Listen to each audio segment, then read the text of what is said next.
Hello everybody, welcome to another episode of Sunday Night Live with me, Jonny Lipsham at jonnylipshamstudios.co.uk. I hope everybody has had a great week and an even better weekend. It's been mostly glorious here until about 3 hours ago when basically the wind picked up and it started torrentially raining. I hope everyone's alright. Sorry, I was just slightly distracted there for a second. Yeah, I hope everyone has had a good week and is doing alright. I have noticed that Just Bob is very shortly due to go in for surgery, so Bob, I wish you all the very best, and I hope the surgery goes awesomely and splendidly successfully. And I wish you the best recovery possible. Yeah, surgery is never nice to have to go and have done, but, you know, sometimes needs must. It needs done sometimes. So Billy Morgan was first in the door this evening. He was a whole hour ahead of schedule, which is awesome. And let's see, then Bob was in, and then Louis from Alps Media, my awesome sponsor for Sunday Night Live. Louis rocks, Alps Media rocks. Very, very glad to have him on board. Kyle Drzeziak is here as well. And John Hawk is here as well. Mike from Music to Motion is here. Let's see, who else do we have? Oh, that's me posting in there. You guys are chatting away. Ken Moss is here. I'm still scrolling down to see who else is here. Rinaldo says, hi, I'm a little early. No, you are bang on time. This is the time that the show starts. It's 6 p.m. Central Time in the United States, which works out to be midnight UK, apart from 2 weeks in the year, which is basically the 2 weeks before UK Daylight Saving Time begins, or British Summertime as we call it. And then for that 2 week period, the show shifts back to 11 p.m. UK so that we keep the 6 p.m. Central Time throughout the year, regardless of when Daylight Saving Time is and all of that. And so that works out to be, for the most part, for most weeks of the year, it is 1 a.m. Central European Time, or it's going to be around about lunchtime for you guys down under in Australia and New Zealand, around about that kind of time. So who else is here? Lollipop Gill, that's Jaina, is here as well, which is awesome. Fantastic. Glad you are here. And Holly Bob and Old School Funker Soul is here as well. Fantastic. We've got a good little crowd here today, which is very nice. I'm very glad to have this little group of people here. So we've got about 10 or 12 in tonight to start with. Hopefully that will grow. As I said, I've been targeting trying to get 35 people to have that as the new average of attendance. It would be really great if we could get that. So if you folks could help me out with that and get more people invited and get notifications sent out and all of that to wherever you possibly can, I would appreciate it a lot. I would love it if we have, like 30 to 35 people here every Sunday. And then we can start moving up towards targeting 50 in attendance every Sunday. That would be fantastic. I would love to see this show grow in that general direction. It would be really, really great. Rich Cresswell's here as well. He says, I won't be around much. He's got to be up in 4 hours. Okay, no problem, Rich. But glad you dropped by to say hello anyway. That's awesome. And again, if you like what I do here on the channel, then please do hit, where is it? Is it over there or is it over there? Over there. Hit the subscribe button and the notification bell. I have videos that have just gone out. In fact, I have a video that just went out tonight, which is the next installment of the Note Effects mini-series that I'm doing, which has been really great fun, actually, to just kind of have a play about with the Note Effects, because I haven't really played about with them that much. So it's been great. I mean, that was a request from you folks. I had a number of folks that emailed me and said, hey, could you do some videos on Note Effects? And I thought, you know what? I don't think I have ever done anything with them, and I don't think I've ever really done any videos on them. Sure enough, I went through all my videos and no, I haven't touched them. So I thought it's about time. So I started making some videos on the Note Effects. And so I have done a video on the arpeggiator, the chorder, and the repeater. And the next video that will go out is on the input filter, which should be short and sweet because the input filter doesn't really do tons compared to the others. But then I'm going to start showing you how you can combine the different note effects together to make some really, really cool and unique sounds, rhythms, and patterns that you can work with in your songs. And then I'm going to show you how you can kind of unpack those and have, you know, the actual patterns of the note effects in your MIDI event, so that you can then have that follow the chord track, which will be even better for your music production. So we're going to do that in the next several videos. So there should be 6 or 7 videos in this little series on the Studio One Note Effects. And then after that, it's kind of up to you guys. If you would like me to make another series, then please drop me an email. Just hit the website down below there, JonnyLipshamStudios.co.uk. If you go and hit that and scroll down to the bottom of the page, there is a contact form you can just fill out there, and just let me know what video series you'd like me to make next in Studio One, and I would be very, very happy to make those videos and keep pummeling you guys with useful and helpful information on how to get better at using Studio One and finding out stuff that maybe you didn't know about Studio One as well. So please get your questions into the chat. And as I said, actually, if you look up in the chat, you'll see that I've actually posted there.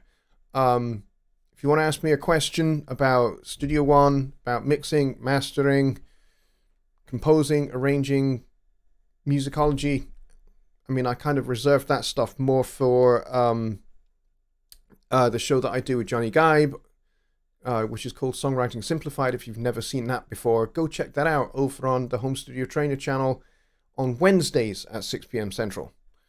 That's if you're into composing, arranging, songwriting, if you're into music theory, or if you've got questions about music theory, or if you've got questions about how to get better at arranging and producing and songwriting, that is the best show to go to. Jonny and I have a broad range of experience and a broad range of subjects that we cover, and of course we always make time for your questions, because your questions are really important to both of us and, you know, to me as well.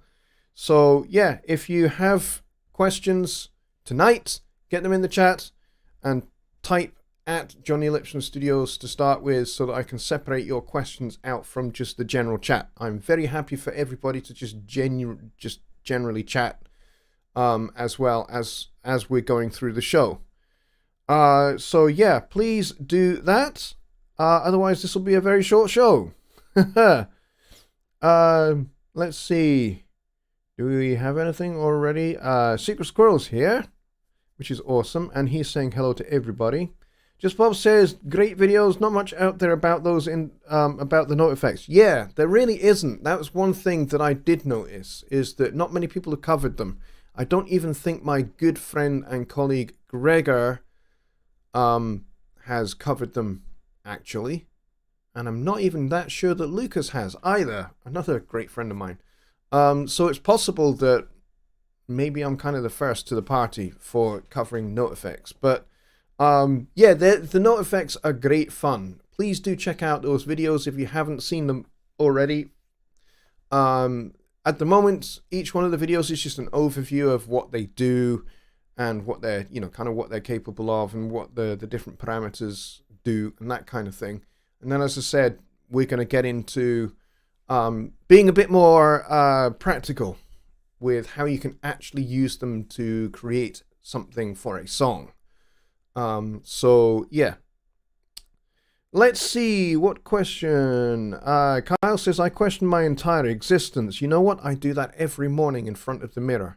Actually, there are two things that happen to me first thing in the morning before the mirror. And that is, I go, whoa, who the hell is that? That's the first thing that happens. And that's usually followed by, yeah, and why? So I'm with you there. I question my entire existence as well, quite regularly.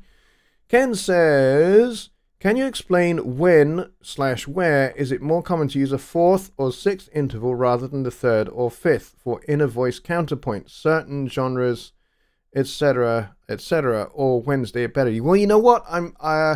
We can kind of talk about it a little bit here and maybe expand upon that a little bit more with Jonny on Wednesday. Let's change that sound. There we go. So we've got our nice piano sound. So other intervals other than thirds and fifths are really useful. I'm just going to move the mic a little bit. There we go. They are really useful for a variety of different things. So you can suspend fourths. So let's say I'm on a G7 going to chord 1 in C major, which would be C. I can do that and hold that note there, which on the G chord, that's the 7th of the chord, and I can do something that we call suspending it, so we can have that note carry over into the next chord. So it's still there, and then we can resolve that down because it's very, very tense to the third, or the major third, or the minor third, which has a lot of benefits. So fourths are really helpful for suspensions.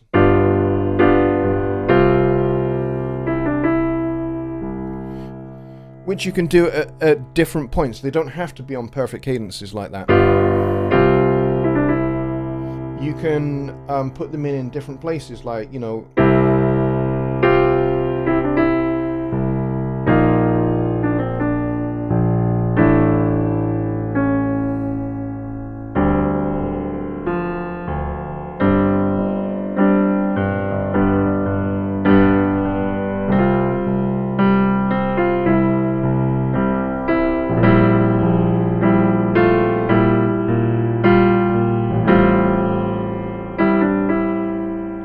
I'm using that same little figure at the top, and then I'm using it to imply I'm using it over the top of a different harmony here. So I've gone to A minor with that same thing. And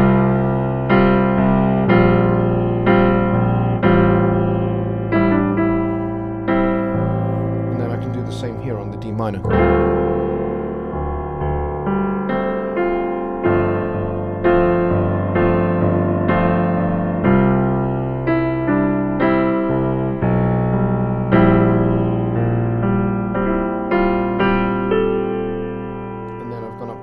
There.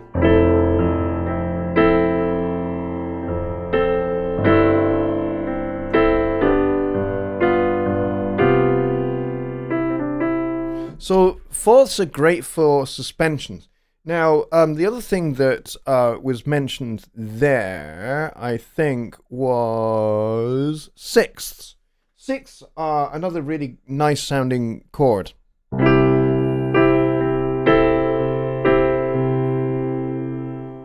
You can have that at the top of the chord, There's the 6th there. So 5. There's the 5th. Move that up to the 6th. So you can alternate that. If you're kind of stuck on one chord, or you're on a vamp on one chord, and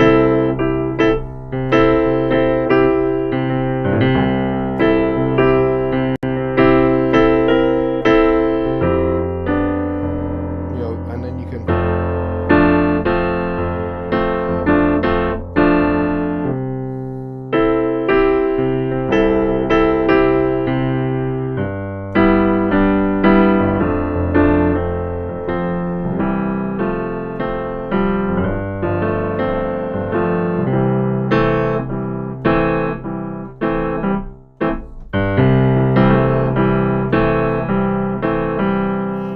I mean, if you listen to rock bands that play kind of Chicago blues orientated music, like Status Quo, for example, that kind of, which came from kind of like barrel house piano style, in fact, and was just adopted for guitar.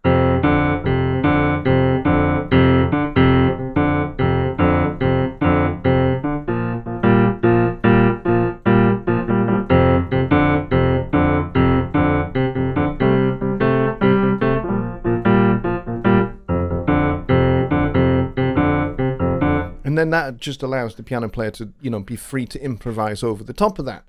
But what this device does, this oscillation between just a power chord, which is like, a 5th, going up to the 6th, is it just makes that chord just sound a little bit more interesting than just going.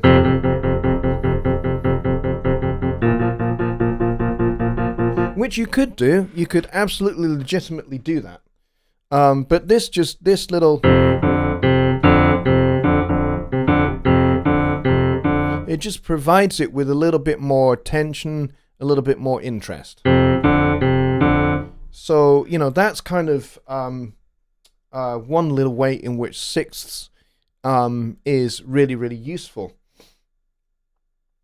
There is another application of 6ths which can be really useful.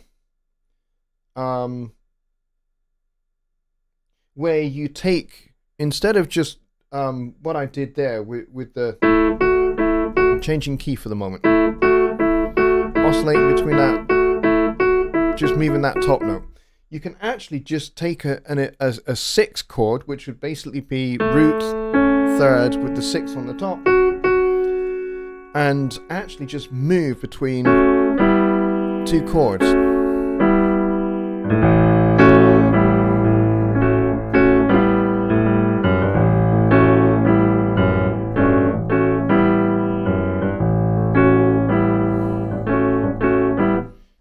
And again, all you're doing is just decorating this, just this A chord, and making it just sound a little bit more interesting.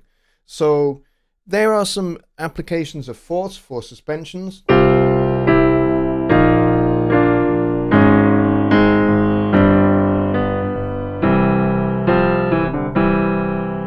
And then 6ths for either or.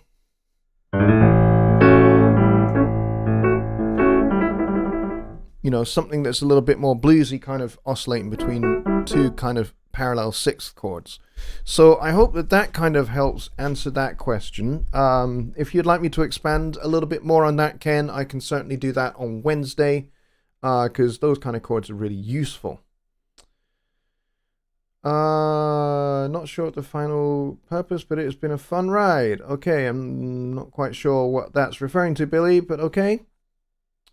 Let's see. Just Bob says, do you have any tips on how to get a more dynamic mix when mixing tracks? Panning, placement, ducking, using reverb. Sure. We can take a look at that. I'm going to have to open up a song of mine to do that. Let's go with this guy here. So every track is in its place and not fighting other tracks. Yeah, definitely. It's a good question. So let's not go to that screen. Let's go to that one instead. All right, so this is my song Dig Myself a Hole, which I put out as a single in 2019, I think it was. And there's not a lot in the way of plugins going on here, but one of the things I do quite a bit in terms of panning is I push things, for the most part, far left and far right, and then I fill the gaps in. So I put my main elements far left and far right, so things like these two guitars are far left and far right, and then the Hammond organ is on the far right over there, and then I've got two of my backing vocals far left and far right, and then I start to fill in the gaps a little bit. So I've got trumpet and alto sax that are kind of just slightly left and slightly right, and then you've got tenor sax far left, trombone far right, and the baritone sax right up the middle. And the effect that I wanted, particularly for this particular style of music, because it's kind of blues orientated, was for the horn section to surround the vocal, kind of like in the same way that I normally would for backing vocals, except this has only got like a 3-part backing vocal harmony, which is minimalist by my standards. I normally have like 5 or 6-part harmony, but this is only 3 parts. And so I've got these guys kind of surrounding the vocal. The vocal goes right up the middle. And then if we go across here, that's pretty much it for panning. Everything, for the most part, is slammed left and right, and then I start to fill in the gaps. There's some school of thought that suggests that what you should do with mixing is just either put things far left, far right, or up the middle, and not really do a whole lot else. And this is often referred to as LCR panning, left, center, right panning. I used to do that. I'll be honest, I did that for quite a few years. And then I thought, you know what? There's a reason why on a mixing console the pan knob actually goes all the way, and it stops at all the points of the whole 180 degrees. It doesn't just go 90 upright and 90. There's a reason why it doesn't do that. So I started thinking, what I'm going to do is get my main elements, my most important elements, out left and right that I want. Like guitars, they go out far left, far right, and those kind of things. And then everything else kind of just fills in the different the different parts of the stereo spectrum, essentially. So that's kind of what I do for panning. So when I'm starting mix, I start with, after I've done kind of the gain staging part, the first thing I do is I do what I call, and a lot of people call it this as well, it's not my unique term, but I would call it static mix. And that means no plugins, not allowed to touch any plugins at all. In fact, my static mix is a 2-stage static mix. The first is I'm only allowed to balance things using the faders alone. So not even allowed to pan anything. Everything has to be up the middle. No plugins, no effects, no reverbs, no nothing. So no sends, no inserts, just faders. And I loop the song. I set up the loop zone like I've got up here. I activate that, and then I just let the song play. And I gradually introduce everything. And I will usually start by bringing the drums in first, and then I will work all the way across until the vocals are in last. So lead vocal is in last. And so the first thing I do is I try and get the band nicely balanced, just with faders on its own. No panning, no plugins, no nothing. And then I get to the vocal, and I do the same. And once I get it sounding as good as I possibly can get it, just with faders, then I start moving things around in the stereo spectrum. So I start moving things from left to right, and putting things where I want to hear them coming at me in the stereo spectrum, and try and get things balanced. So if I've got a certain amount of elements on the left, I try and balance it to make sure I have a similar number of elements on the right of the mix, and then I have the important things like the lead vocal goes up the middle, kick drum and snare drum go up the middle, and bass guitar go up the middle, and if I have another bass instrument like the baritone sax, that guy is going to go up the middle as well. Those are the things that I want the listener to be able to hear regardless of where they are in the room, you know, as it relates to their listening source. So if they're not using headphones, they're just using speakers on a stereo or something like that, or on a hi-fi, then, or computer speakers or whatever. You know, if it's not earbuds and it's not headphones, then I want them to be able to walk into the kitchen and still hear those particular elements, so that they always hear the vocal, they always hear the bass guitar, they always hear the kick drum, they always hear the snare drum, and, you know, pretty much that's it. And maybe I'll have a keyboard that goes up the middle as well. And that means that everybody, regardless of where they are in the room, can hear those particular elements. And then everything else just gets balanced left and right accordingly. And then I hit the mono button. So having done all that panning work, I then undo the panning work, but I don't really undo it. I just hit the mono button, which, regardless of panning placement, everything gets summed to mono.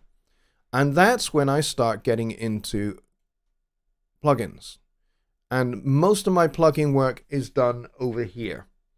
I start over here on the main output. And I start by just giving the overall mix a little bit of EQ. So I will balance the low end a little bit, and I will give it a little bit of shine up the top, and I'll take out whatever needs taking out. Let's collapse that. So in this case, I've just got a compressor on here to start with. And I do have a binaural pan, which I will occasionally put on at the end of the mix if I need to, but it's not always there. And then after all of that, we're going into an EQ with some very, very gentle, broad strokes. A little bit up the top, a little bit of high pass down the bottom, and a little bit of scooping here in the kind of low-mid kind of area, around about 390, because in this particular case, there was a build-up there. And then I have all of my instruments and all of my voices, and every element goes to a bus.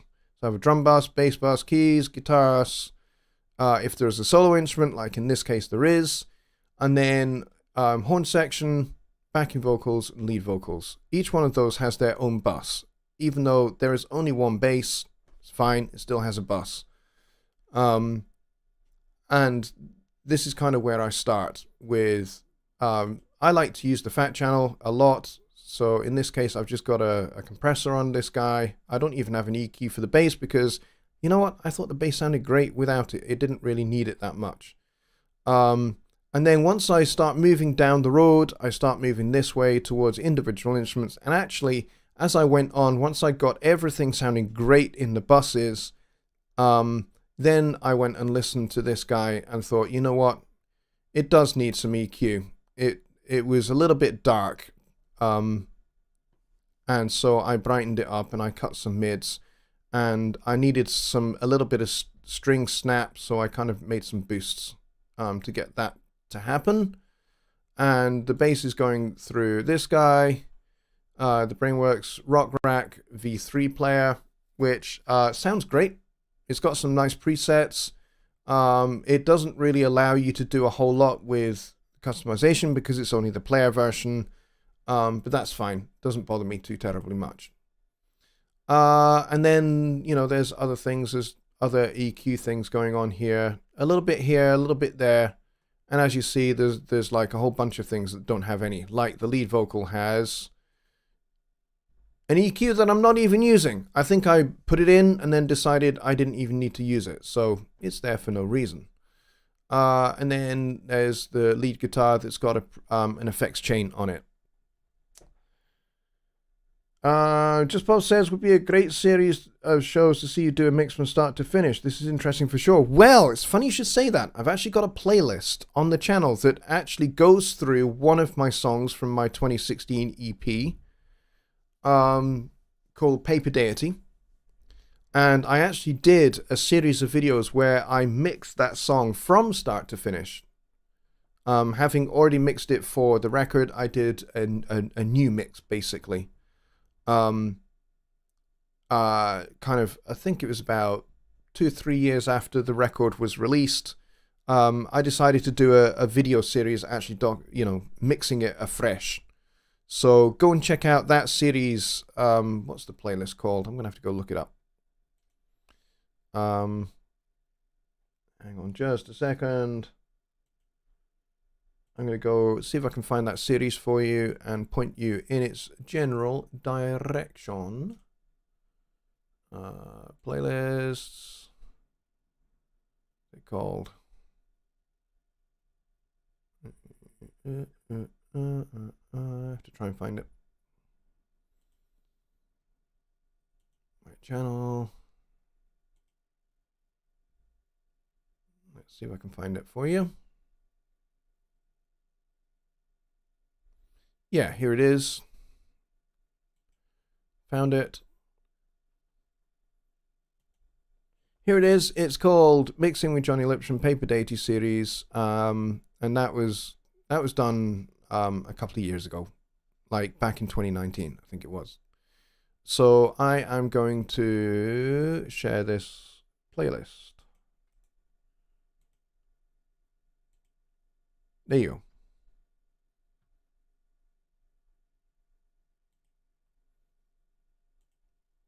All right, so, but yeah, that's a good question. Really, really good question. Let's go back over here. And then the very last thing that I do after I've done all of that, and by the way, having done all of the EQ and all of the compression, the mono button is still engaged. I finally flip it back out to stereo and everything just goes boom out wide. And at this point, hopefully, everything is still just as balanced and just as great sounding in mono as it is in stereo. So when I flip it back out to stereo, it should still sound fantastic. And I can check this. Once I flip it out to stereo, I will then put the song on loop and I'll walk out of the room and I'll go down the hallway.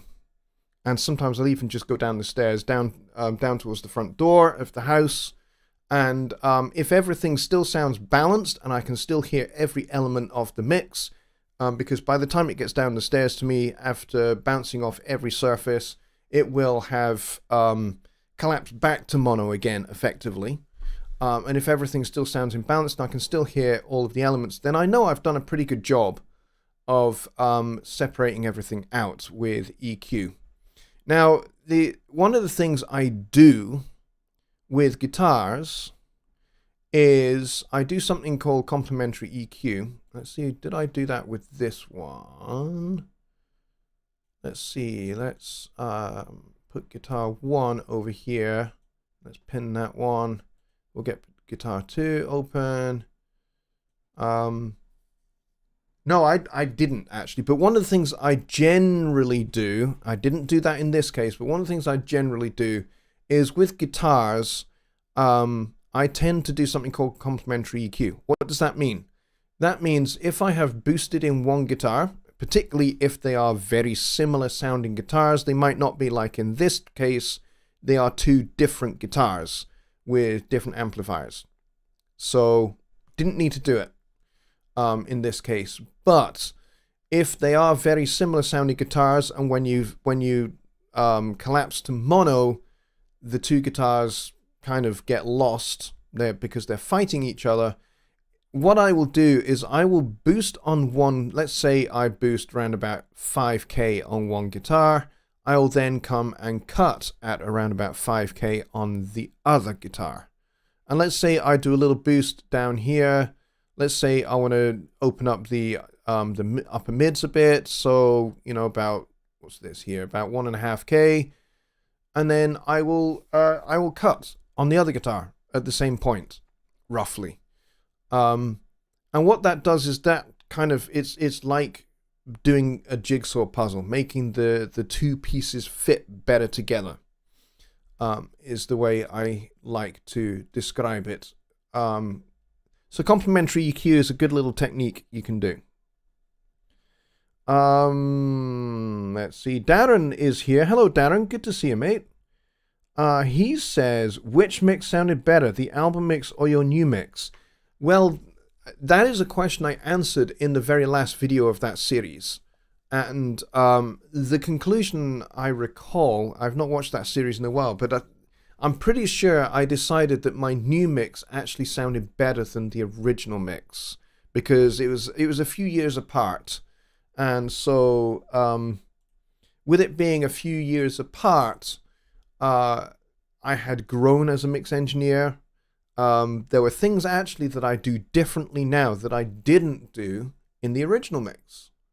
The original mix, I was a bit more strict about certain things, whereas, you know, 3 or 4 years later, there were other things that I had learned, other things that I had just changed my opinion on and changed my mind on, and was employing kind of some different mixing techniques that I preferred in the intervening period. And actually, I think the newer mix sounded better than the original mix, even though with both mixes I used 99.9% entirely stock plugins in Studio One.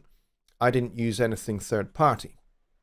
And so, you know, I think actually I did use some third party plugins, now I think about it.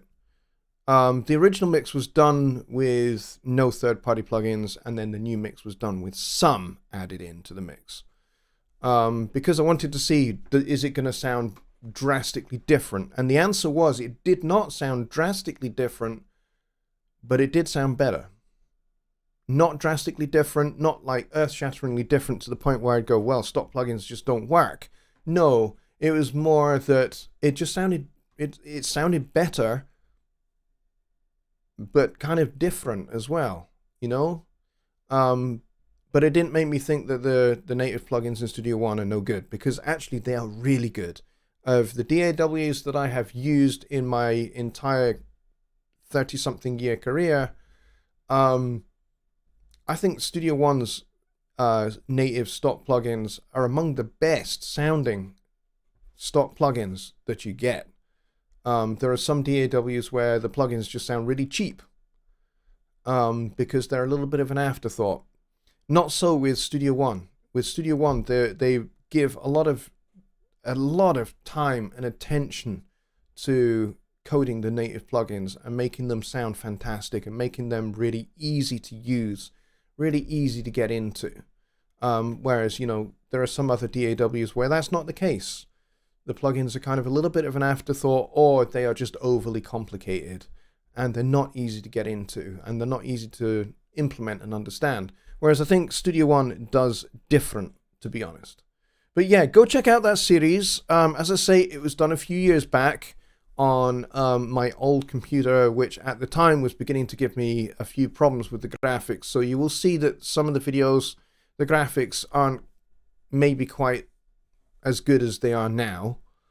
But it is what it is. And, you know, I have a better computer now with better graphics card.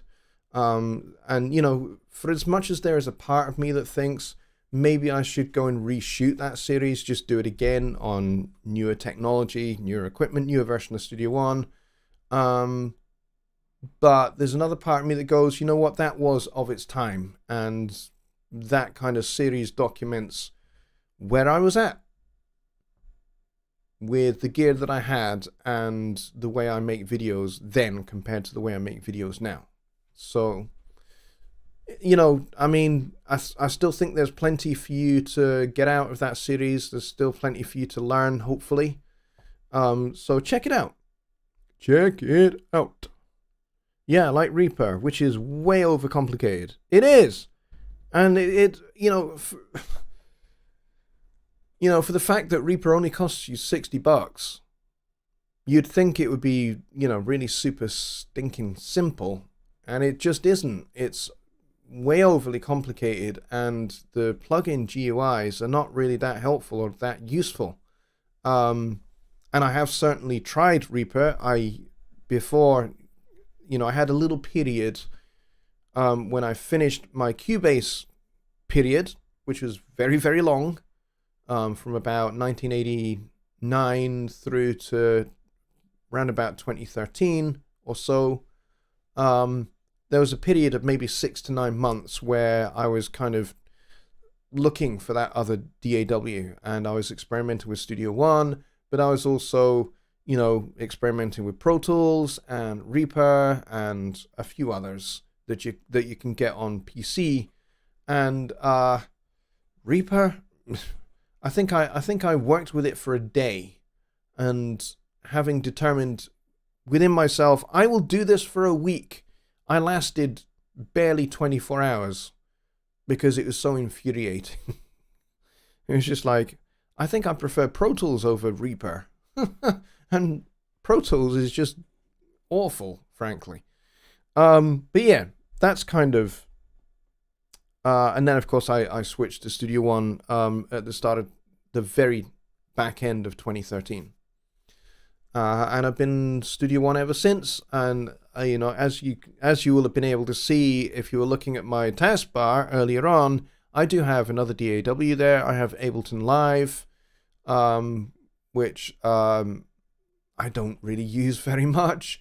There are certain tasks I use Ableton Lite for. It's not even Ableton Lite. It's the suite. I have Ableton Live Suite 11, I think it is.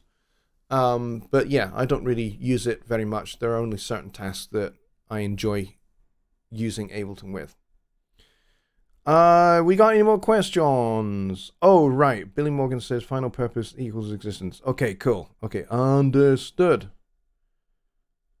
So, yeah, so complementary EQ, Bob, is a cool thing to apply, not just to guitars. Guitars was just one example, but you can do this with backing vocals, particularly if you're like me and quite often you sing your own backing vocals, which is what I do. I will sing all 4 or 5 parts of my backing vocals. And I like singing close harmony, which is a challenge, to say the least. But because it's my voice, you're going to get my voice for the lead vocal, my voice for a double of the lead vocal, and then my voice again 5 other times. So, and especially if I'm using the same mic and I'm standing in the same position, which usually I am, you're going to get some frequency build-up. So again, complementary EQ is going to help you separate out those backing vocals and make each one of them stand on its own and not just kind of become a blur of Jonny Lipsham, which really nobody wants a blur of Jonny Lipsham ever. So yeah, that's another good application of complementary EQ. But you can do complementary EQ on the way in, before you even start mixing. You can do that by having, if it's guitars, you can do that by having different guitars. Like maybe you have a Stratocaster, and then maybe you have a Les Paul, and then maybe you have a solid state amp or a tube amp, or you have 2 different tube amps. Or you have different, if you're using the same guitar, you maybe go for bridge pickup and neck, and then you have a combination of neck and bridge pickups, and then just different amp settings. Or you use different microphones. Maybe you use ribbon microphones for one guitar, and then maybe you use an SM57 and I don't know, a Lewitt 240 or something condenser mic for your second guitar. And those are going to basically give you 2 different tones right away before you start mixing. And then, what you do in mixing is just basically trying to make them complement each other in the nicest way possible. because you've already done the separation part in the recording phase. So that's another way to do it. Another way to approach it entirely. So yeah, think carefully about, how microphone choice in recording and amp choice in recording guitars can actually affect and have impact upon mixing decisions further down the road. So, like a chess player has to think several moves ahead of themselves to win a chess match. In the same way, when we are home studio people and we are producer, we are recording artist, we are recording engineer, we are mixing engineer, we are also sometimes the mastering engineer as well. We're wearing a lot of different hats. So you have to think several moves ahead of yourself. So, like separating out your guitars before you even start by doing that in the recording phase. And then all you're having to do when mixing is just have them nicely complementing each other with a little bit of sweetening EQ. So you're not doing the high pass filter, you're not doing the notch cuts and all of that business, you're just sweetening them. And I suppose the ideal scenario would be that you do all of that kind of thing that I'm talking about with guitars with all your other elements in your recordings, so that when it comes to mixing, all you're doing is balancing the faders, popping things left and right, and a little bit left, a little bit right, and up the middle. And you've got some ambient effects, reverbs, and delays. And then everything else is just sweetening. You're just using EQ and compression to kind of control things, balance things, and sweeten. That's it. Makes mixing a lot easier, to be honest. But I'm going to get off my soapbox because I could talk that way for a very long time. Just Bob says, before I found you and Jonny on YouTube, I watched videos of many DAWs, and you two sold me on Studio One, and I've never looked back. And it is so much easier. Yes, thank you. I appreciate that. That is very kind of you to say so, and I'm glad that we were able to help you out, actually. And I think I can speak for Jonny as well. And we're really glad when people go, you know what, Studio One is the right choice for me, having watched either videos that I have made or videos that he's made or our joint show, Songwriting Simplified. If any of that helps anybody become better at mixing, become better at recording, become better at songwriting, become better, to actually make a decision about what DAW they're going to use, and, then they learn how to use it and they get really good at it. If that happens, that's great. It makes everything worthwhile. It really does. Even if that just happens for just one person, it makes everything that we put in, all the time, all the effort, and all the creativity and the editing that we do for our shows and our videos, it makes everything worth it. So thanks, Bob. I really appreciate it. John Lake says, I didn't say one word the whole show. Yeah, you didn't. That's not like you, John. You've normally got something to say. So, but yeah, Bob and Darren, those are great questions. Which mix did I prefer? Yeah, and I think even now thinking about it, just kind of playing it back in my head a little bit, I think I prefer the newer. I still, to this day, prefer the newer mix that I did.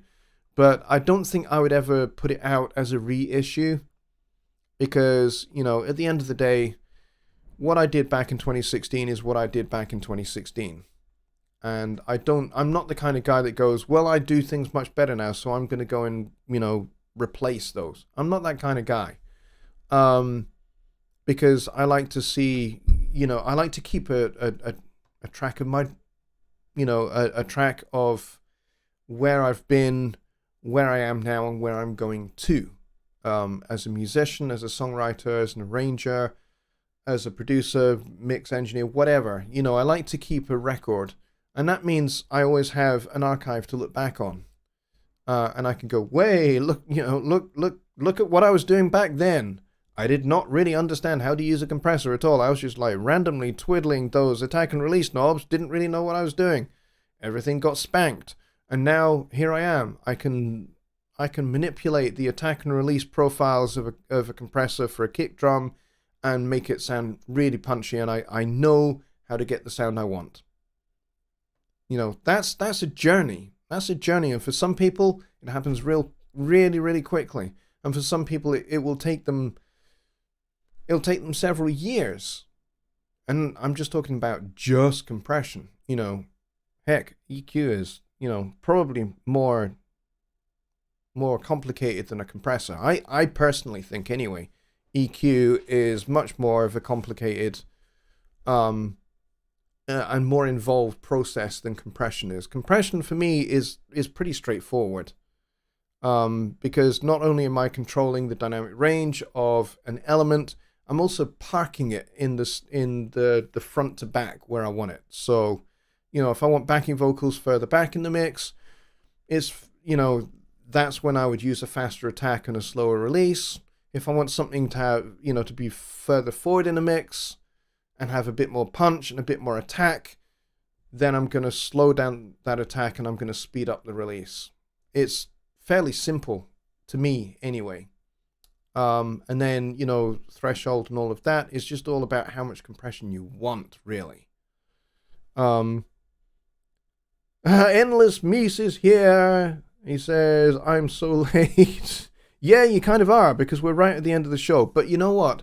I heartily recommend you check out the replay of the show, because we've had some really good questions, which has been really good.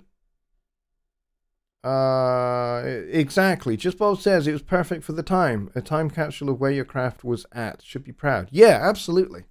Absolutely. Couldn't agree more. Gardner99 says, y'all got me hooked too. Awesome.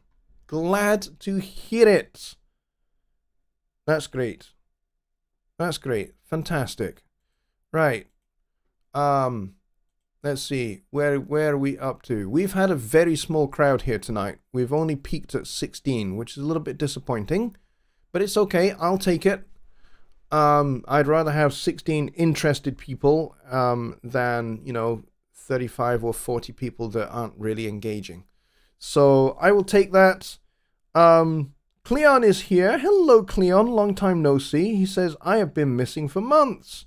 Yeah, you've not been around for quite a long time. And I was beginning to wonder what had become of you. But I'm very, very glad you're back. Thank you so much for coming and for checking back in. Please do come back again next Sunday.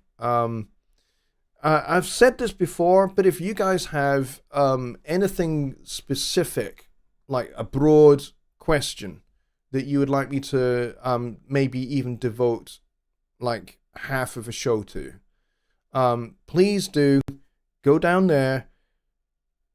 There's my email address. Stick that in your URL and go to my website. I'll show you where it is because I'm a nice person. Here's the website, JonnyLipshamStudios.co.uk, and the contact form is down here at the bottom. Just scroll down to it, stick your name in here, stick your email address in here, and say to me, hey, Johnny, I have this great idea for next week's show or for a future show. Here's the subject. Here's my question. Can you address this in a future show? And then hit send. And then I get that emailed to me. And then because what I would like to do is I'd like to compile a nice, lovely, long list of things that you want to see in a show. And then I can just start methodically working through that list week by week so that we have a specific topic to cover that has come from you. It's not just come from my head.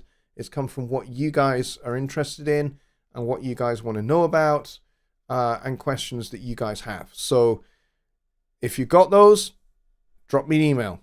I would really appreciate it, and it would also help you guys out.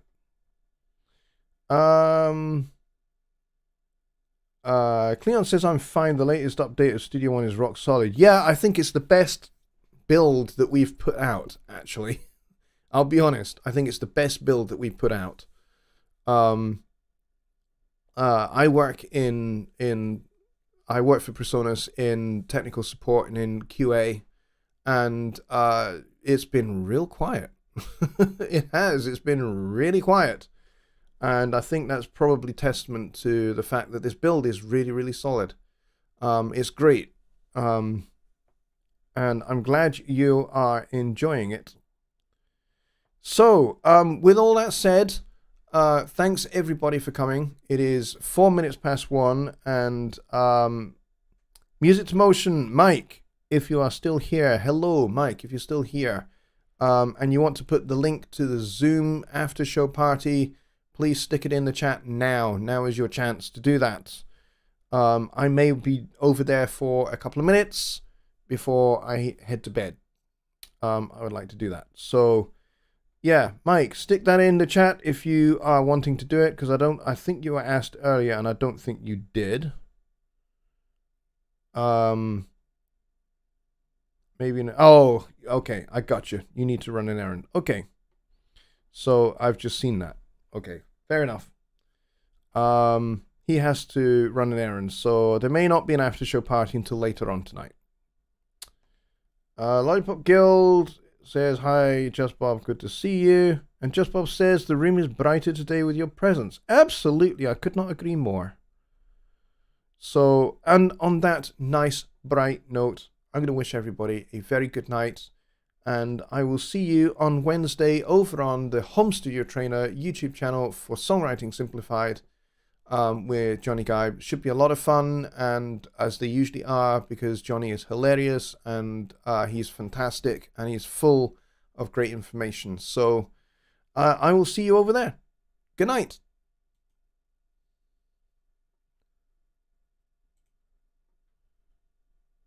Theme tune music, where's it gone?